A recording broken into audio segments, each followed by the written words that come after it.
For the first method, we create a color and vibrance adjustment layer. Select the eyedropper. Click on an area of the photo that should have been neutral.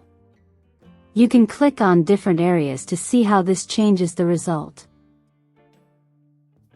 If you want, you can manually adjust the temperature and tint. And that's the first method.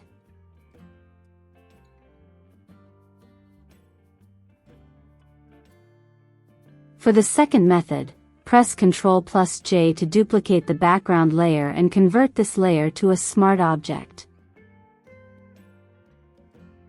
Go to Filter. Camera Raw Filter. Under Color, you will find the eyedropper again. Again, click on an area that should have been neutral.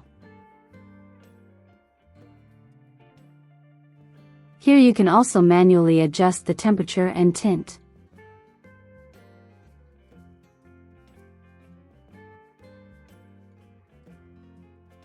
And that's the second method.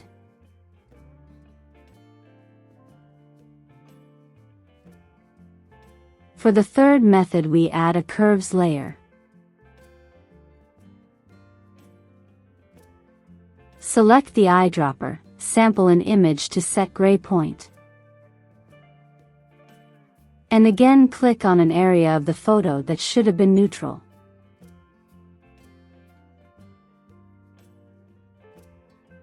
And that was the third method.